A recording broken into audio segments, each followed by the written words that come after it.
Saya rasa saya akhirnya harus mengatakannya. Bukan karena saya ingin, tapi karena saya merasa ini satu-satunya cara agar saya tetap ingat siapa saya. Sudah hampir 3 tahun saya tidak benar-benar bicara dengan orang luar. Semuanya bermula di sebuah kompleks ruko sepi di daerah industri pinggiran Tangerang. Saat itu saya baru lulus dan butuh uang cepat. Ada tawaran posisi asisten pribadi untuk seorang pengusaha tua yang jarang muncul di publik.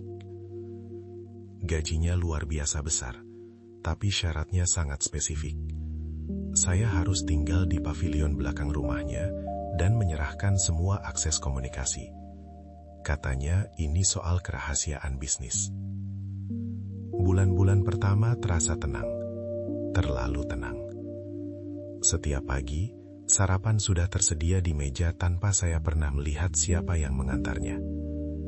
Saya hanya diminta menyalin buku-buku tua ke dalam komputer.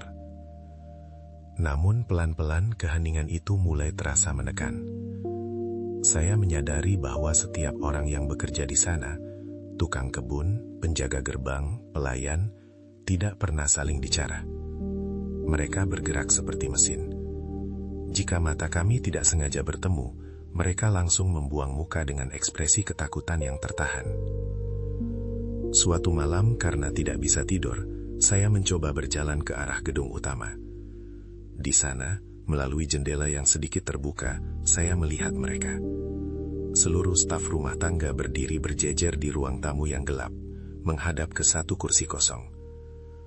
Mereka hanya berdiri diam dalam kegelapan total selama berjam-jam, tanpa suara, tanpa bergerak sedikit pun.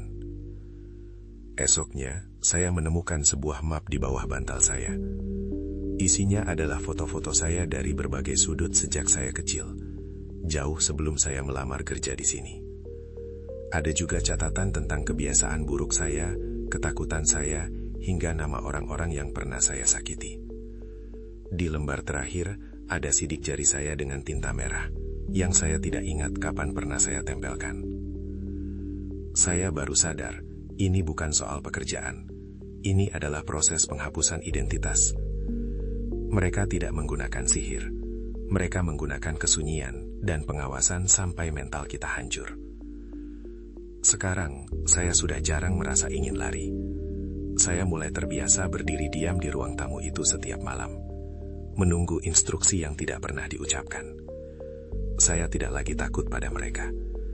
Saya takut karena saya mulai merasa menjadi salah satu dari mereka.